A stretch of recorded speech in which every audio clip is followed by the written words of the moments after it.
Hello friends, welcome to Smile Talk paramedical channel. Friends, ಈ ವಿಡಿಯೋದಲ್ಲಿ ನೀವು ನೋಡ್ತಾ ಇದ್ದೀರಿ NHM ಅಡಿಯಲ್ಲಿ ತುಮಕೂರು DHO ಆಫೀಸ್ ವತಿಯಿಂದ ನೇಮಕಾತಿಯನ್ನು ಪ್ರಕಟಣೆ ಹೊರಡಿಸಲಾಗಿದೆ. ಇದು NHM ಅಡಿಯಲ್ಲಿ ಗುತ್ತಿಗೆ ಆಧಾರದ ಮೇಲೆ ನಿಮ್ಮ ಪರ್ಸೆಂಟೇಜ್ ಕಮ್ ಕಾಸ್ಟ್ ಮೇಲೆ ಈ ಭರ್ತಿಯನ್ನು ಮಾಡಿಕೊಳ್ಳಲಾಗುತ್ತೆ. ಇದರಲ್ಲಿ ವಿವಿಧ ಹುದ್ದೆಗಳನ್ನು ಕರೆಯಲಾಗಿದೆ, ಇನ್ಕ್ಲೂಡಿಂಗ್ ಕಿರಿಯ ಆರೋಗ್ಯ ಸಹಾಯಕರು ಇರ್ಬೋದು, ಮತ್ತು ಪ್ರಯೋಗಶಾಲಾ ತಂತ್ರಜ್ಞರು, ಶಿಕ್ಷಕಿಯರು ಇವುಗಳನ್ನು ಕರೆಯಲಾಗಿದೆ. ಸೊ ಇಲ್ಲಿ ಏನು ಹೇಳ್ತಾ ಇದ್ದಾರೆ ಅಂತಂದರೆ, ಇವರು 26/12/2024 ಅಂದರೆ ಇದೇ ತಿಂಗಳು 26ರಂದು ನೇರ ಸಂದರ್ಶನವನ್ನು ಕರೆಯಲಾಗಿದೆ. ಇದು ಎಲ್ಲಿಪ್ಪ ಅಂದರೆ ಜಿಲ್ಲಾ ಆರೋಗ್ಯ ಮತ್ತು ಕುಟುಂಬ ಕಲ್ಯಾಣ ಕಚೇರಿ, ಮಾನಸಿಕೆರೆ ಮುಂಭಾಗ, ತುಮಕೂರು ಜಿಲ್ಲೆ. ಇಲ್ಲಿ ಮಾನಸಿಕೆರೆ ಮುಂಭಾಗ ತುಮಕೂರು ಜಿಲ್ಲೆಯಲ್ಲಿ ಕರೆಯಲಾಗಿದೆ. ಯಾರೆಲ್ಲ ಅರ್ಹತೆ ಹೊಂದಿರುವಂಥ ಅಭ್ಯರ್ಥಿಗಳು ಹೋಗಿ ಈ ಒಂದು ಇಂಟರ್ವ್ಯೂಗೆ ಅಟೆಂಡ್ ಆಗ್ಬೋದು. ಹುದ್ದೆಗಳು ನೋಡ್ಬೋದು. ಇಲ್ಲಿ ಶಿಕ್ಷಕರಿ ಅಂತಂದರೆ BS ನರ್ಸಿಂಗ್, GNM ನರ್ಸಿಂಗ್ ಆದವರಿಗೆ 12 ಹುದ್ದೆಗಳು, ಮತ್ತು DMLT ಆದವರಿಗೆ 11 ಹುದ್ದೆಗಳು, ಮತ್ತು DH ಆದವರಿಗೆ 25 ಹುದ್ದೆಗಳನ್ನು ಇಲ್ಲಿ ಕರೆಯಲಾಗಿದೆ. ಓಕೆ, ಸೊ ಇಲ್ಲಿ ನಾನು ಡೈರೆಕ್ಟಾಗಿ ಏನು ಮಾಡ್ತೇನೆ ಅಂದರೆ ನಮ್ಮ ಶಿಕ್ಷಕ ಅಧಿಕಾರಿಗಳಿಗೆ ಹೋಗ್ತೇನೆ. ಸೊ ಇಲ್ಲಿ ವಿದ್ಯಾರ್ಥಿ ನೋಡ್ಬೋದು. ಇಲ್ಲಿ BSc ನರ್ಸಿಂಗ್ ಅಥವಾ ಪೋಸ್ಟ್ ಸರ್ಟಿಫಿಕೇಟ್ BSc ನರ್ಸಿಂಗ್ ಅಥವಾ diploma in nursing. Diploma nursing ಅಂತಂದರೆ GNM ನರ್ಸಿಂಗ್ ಆಗಿರಬೇಕು, ಜೊತೆ ಕಂಪ್ಯೂಟರ್ ಜ್ಞಾನವನ್ನು ಹೊಂದಿರಬೇಕು. ಸರ್ಟಿಫಿಕೇಟ್ ಇದ್ದರೆ ಒಳ್ಳೆಯದು. ಕಂಪ್ಯೂಟರ್ ಜ್ಞಾನ ಹೊಂದಿರಬೇಕು, ಮತ್ತು ಇಮೇಲು, MS ಆಫೀಸ್ ಅಂದರೆ ಬೇಸಿಕ್ ಕಂಪ್ಯೂಟರ್ ಬರ್ತಿರಬೇಕು. ಸರ್ಟಿಫಿಕೇಟನ್ನು ಕೂಡ ಹೊಂದಿರಬೇಕು. ಇಲ್ಲಿ ವಯೋಮಿತಿ ಕೊಟ್ಟಿದ್ದಾರೆ, ನಿಮಗೆ ನೋಡ್ಬೋದು. 35ರಿಂದ 40 ವಯಸ್ಸು ತನಕ ವಯೋಮಿತಿಯನ್ನು ಕೊಟ್ಟಿದ್ದಾರೆ. ನೆಕ್ಸ್ಟ್ ಎರಡನೇದು ಯಾವುದಂದರೆ, ಮೂರನೇದು ಪ್ರಯೋಗಶಾಲಾ ತಂತ್ರಜ್ಞರು. ಇಲ್ಲಿ ಏನಾಗಿರಬೇಕಂದ್ರೆ DMLT, SSLC ಮೇಲೆ DMLT ಆಗಿರಬೇಕು, ಅಥವಾ PUC ಮೇಲೆ DMLT ಆಗಿರಬೇಕು. ಆಮೇಲೆ 2 ವರ್ಷದ ಒಂದು ಏನಂತಂದರೆ ಎಕ್ಸ್ಪೀರಿಯೆನ್ಸನ್ನು ಹೊಂದಿರಬೇಕು ಅಂತ ಹೇಳ್ತಾ ಇದ್ದಾರೆ. ಅದರ ಜೊತೆಗೆ ರಿಜಿಸ್ಟ್ರೇಷನ್ ಕೂಡ ಆಗಿರಬೇಕು. ಅಂದರೆ ನೀವು ಡಿಪ್ಲೊಮಾ ಸರ್ಟಿಫಿಕೇಟ್ ಬಂದಿರಬೇಕು ನಿಮ್ಮದು ಮಾರ್ಕ್ಸ್ ಕಾರ್ಡ್ ಜೊತೆಗೆ. ಆಮೇಲೆ ಬೇಸಿಕ್ ಕಂಪ್ಯೂಟರ್ ನಾಲೆಜ್ ಇರಬೇಕು. ಇಲ್ಲಿ ಕೂಡ ಏನಪ್ಪ ಅಂದರೆ 35ರಿಂದ 40 ವಯಸ್ಸು ತನಕ ನೀವು ಅಪ್ಲೈ ಮಾಡ್ಬೋದು.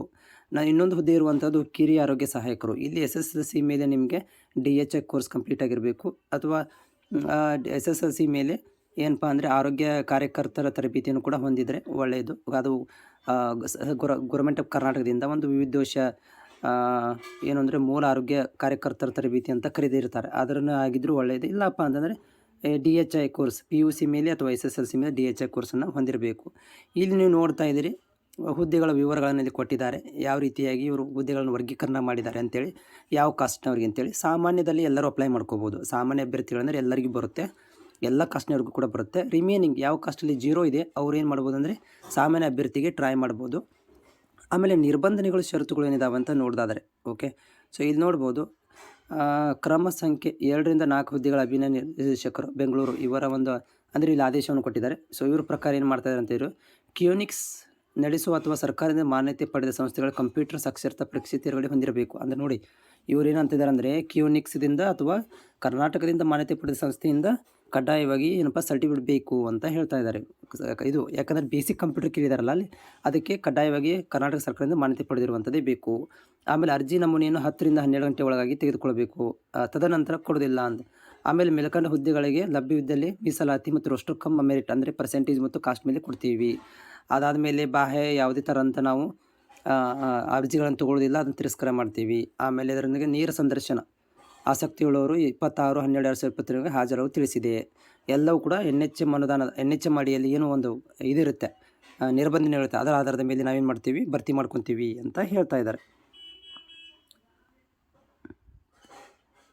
ನೆಕ್ಸ್ಟ್ ಸಂದರ್ಶನಕ್ಕೆ ಹೋಗಬೇಕಾದ್ರೆ SSLC PUC ಅಂಕಪಟ್ಟಿ ತೊಗೊಂಡು ಹೋಗಬೇಕು, ಪ್ಯಾರಾಮೆಡಿಕಲ್ ಸರ್ಟಿಫಿಕೇಟ್ಸು, ಆಮೇಲೆ ಕಂಪ್ಯೂಟರ್ ಸರ್ಟಿಫಿಕೇಟ್ ತೊಗೊಂಡು ಹೋಗಬೇಕು, ಮತ್ತು ಕನ್ನಡ ಮೀಡಿಯಮ್ ಆಗಿದ್ದರೆ, ಆಮೇಲೆ ರೂರಲ್ ಮೀಡಿಯಮ್ ಆಗಿದ್ದರೆ 1 to 10 ತನಕ ಸರ್ಟಿಫಿಕೇಟ್ ತೊಗೋಬೇಕು. ಕಾಸ್ಟ್ ಸರ್ಟಿಫಿಕೇಟು, ಅಂಗವಿಕಲರಾಗಿದ್ದರೆ ವೈದ್ಯಕೀಯ ಸರ್ಟಿಫಿಕೇಟು, ವಾಸಸ್ಥಳ ದೃಢೀಕರಣ ಪ್ರಮಾಣ ಪತ್ರ, ಆಮೇಲೆ ಬೇರೆ ಬೇರೆ ಆಧಾರ್ ಕಾರ್ಡು, ಆಮೇಲೆ ಮತ್ತು ಬೇರೆ ಏನಾದರೂ ನಿಮ್ಮಲ್ಲಿದ್ದರೆ ಓಕೆ, ಸೊ ಆ ಸರ್ಟಿಫಿಕೇಟ್ ತೊಗೊಂಡು ಹೋಗಬೇಕಾಗುತ್ತೆ. ಓಕೆ, ಅಭ್ಯರ್ಥಿಗಳು ಏನಪ್ಪ ಅಂತಂದರೆ ಇಲ್ಲಿ ನೇರವಾಗಿ ಸಂದರ್ಶನಕ್ಕೆ ಬರುವಾಗ ಪೋಷಕರು ಸಂಬಂಧಿಕ ಸರ್ಕಾರದ ಹೊರತುಪಡಿಸಿ COVID-19 ನಿಯಮಗಳನ್ನು ಪಾಲಿಸಬೇಕು. ಓಕೆ, ಇದು ಈ ಥರ ಏನು ನಡೀತದೆ. ಓಕೆ, ಸೊ ನೆಕ್ಸ್ಟ್ ಏನಂತಂದರೆ ಇಲ್ಲಿ ನೀವು 26ನೇ ತಾರೀಕಿಗೆ ಏನಪ್ಪ ಅಂತಂದರೆ ಇದಕ್ಕೆ ಏನಂದರೆ ನೀವು ಸಂದರ್ಶನಕ್ಕೆ ಡೈರೆಕ್ಟಾಗಿ ಹೋಗ್ಬೋದು. ಅದರ ಜೊತೆಗೆ ಇನ್ನೊಂದು ಏನಂತಂದರೆ ನಿಮಗೆ ಹೆಚ್ಚಿನ ಮಾಹಿತಿ ಬೇಕಂತಂದರೆ ಇಲ್ಲಿ ನಿಮ್ಮ ನಂಬರ್ ಇದೆ. ಓಕೆ, ಸೊ ಇಲ್ಲಿ ನೋಡಿ ನಂಬರ್ಗಳನ್ನು, ಓಕೆ ನಂಬರನ್ನು ಮೆನ್ಷನ್ ಮಾಡಿಲ್ಲ, ಬಟ್ ಜಿಮೇಲನ್ನು ಕೊಟ್ಟಿದ್ದಾರೆ. ಓಕೆ, ಇಲ್ಲಿ ಜಿಮೇಲನ್ನು ಕೊಟ್ಟಿದ್ದಾರೆ.